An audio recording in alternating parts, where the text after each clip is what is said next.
If you're looking to make mulberry leaf tea because you're looking for those health benefits we talked about earlier, I would recommend either. It's not sweet.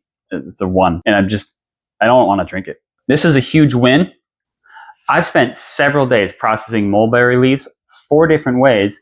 That way to see if the processing method will change the outcome, hoping to create a dramatically different tea. The funny thing is, now that they're all dry, they all look very, very similar. So I'm hoping that all this effort was worth anything, and we get a different outcome. Now, I don't know which tea is which, but the whole idea here of the video was to kind of copy the way they take green tea and turn it into oolong or black tea through the different processing and fermentation methods. So I'll show you guys what I did with each tea, but essentially we have 4 different varieties. And again, I don't know which one is which, but one tea we took off the tree and essentially just dehydrated the leaves. The second tea, what we did was we steamed them as they do in Japanese green tea. So we took the fresh green leaves and we put them through a steaming process. After they were steamed, then we dehydrated. On the third, we took the green leaves off the tree and roasted them, dry roasted them in a pan, similar to how they do green tea over in China, which creates a dramatically different flavor on the tea plant. And then finally, we try to copy the black tea processing and fermenting methods by sun damage and by physical damage, rolling and squeezing, processing, and allowing them to sit in that moist environment for several hours, in this case, overnight. So I was a little disappointed on the black tea because I was really hoping for a different oxidation level to get the color change, but essentially they came up very similar. Mulberry leaves have been used for helping blood sugar regulation. They've been drank in Asia for centuries. They contain compounds like DNJ, which help inhibit carbohydrate absorption, helping to reduce your blood sugar spikes after a meal. They've also shown to reduce inflammation and improve your cholesterol numbers. Of course, they're packed with vitamins like calcium, iron, zinc, and vitamin C. All right, so let's go ahead and get started. I guess we'll start with number 1.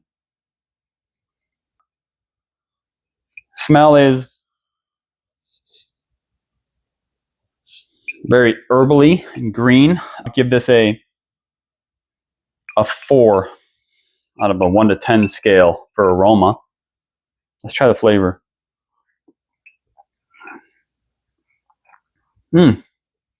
Wow. It's not bad.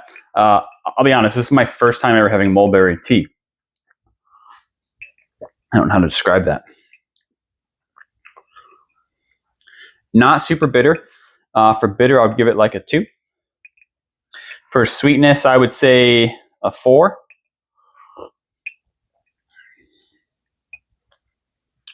The flavor is, gosh, other than leafy, I don't know what else to say. But it's not, I'm going to give the flavor a 5. Overall, I would place this as a, I would give it a 5 out of 10 overall for drinkability. All right, let's move on to the second one and see what this one's all about.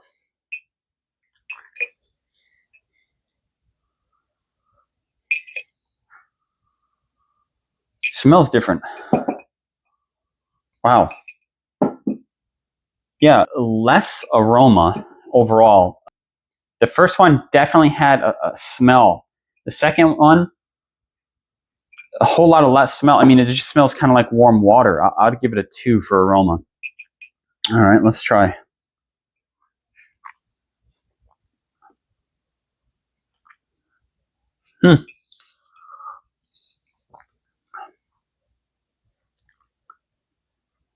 Bitterness, a 2, very similar to the other one, but I don't think it's as sweet as the first one.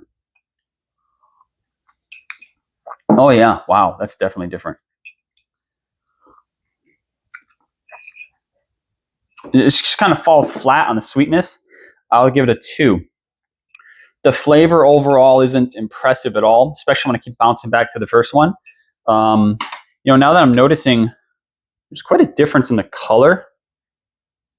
This one is definitely darker, which makes me to believe that may be my black tea example. Flavor tastes like something out of the yard. I'm going to give it a 2. And overall, I got to put this as a 2. All right. So I mean, I didn't think I was going to get that much difference between them because the dried product really looks so similar. Let's try number 3. It's clear. Wow, there's a difference in color too. This one is a little bit more brown than this one. This one's a little more greenish. What's that smell like?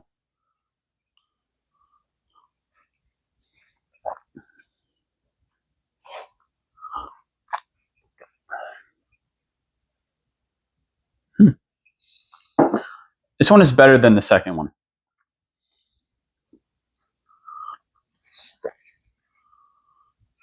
For aroma, I'm getting nothing. I'm going to put it as a 2. Now, I wouldn't take this to heart, guys, but my nose smells suck. I can't smell very good.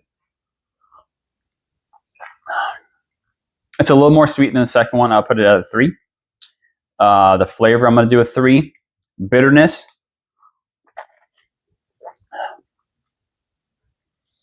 I'm going to put it at a 2. Overall, I'm going to call this a 3.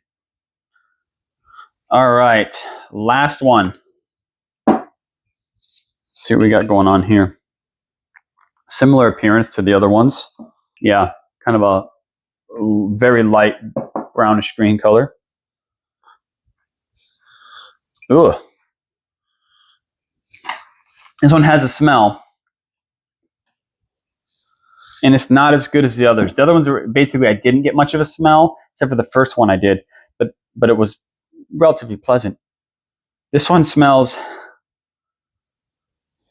gosh, I hate to use vomit as a term, but it's just not pleasant. Yeah, I'm going to give it a 1 on aroma. It's more bitter than the rest. So, yeah, I'm going to give this a 1 for that. Flavor. It's not sweet. It's a 1. And I don't want to drink it. It's vastly different from the others. So, out of all these, overall, I'm going to put this as a 1. So this is really actually quite interesting because I've got on my little handwritten chart here, number 4, I've got all 1s. Number 3 are mostly 3s and 2s. These are all 2s, and these are 4s and 5s and 2s. So I would say overall, this is a huge win. I would drink this one.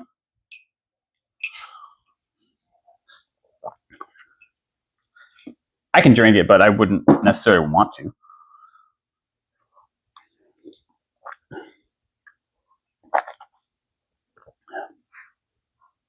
This one's fine, but it just lacks whatever's got going on with this one.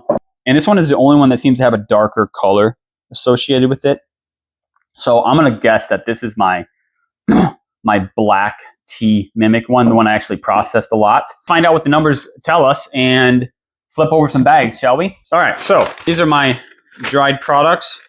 So number 4 was just regular dried off the tree. So that makes sense. I mean, you took the plant off the tree, you dehydrate it, and that's it. I don't recommend doing that with mulberry just now. Fermented black is number 1. That's what I was suspected. It's the only one that's vastly different than the rest. So you put the black tea style into mulberry leaves. That's pretty cool. Roasted green would be number 2. Our dry pan roasted for number 2. And then that leaves the steamed green as number 3. So my winners are definitely going to be the black tea style, followed by a steamed green tea style mulberry leaf tea. So if you're looking to make mulberry leaf tea because you're looking for those health benefits we talked about earlier, the DNJ to help reduce carbohydrate absorption and also to control those blood pressure spikes, I would recommend either steaming them first before you dehydrate them or trying to go through the process and making a black tea. And that's not terribly hard. Essentially what I did for this is I took the leaves and I put them out in the sun for a few hours just to kind of wilt them. Before they get all dried out there though, you want to bring them inside and start rolling them around in your hands to just smash them, crush them, and squeeze them. Do that for several minutes.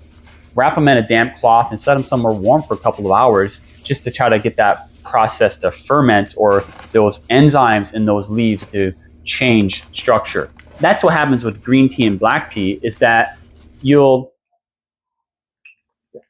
that's good. You're changing the chemical structure within the leaves. So I don't know what chemical process is happening, but it's making it to be a little bit more enjoyable of a drink.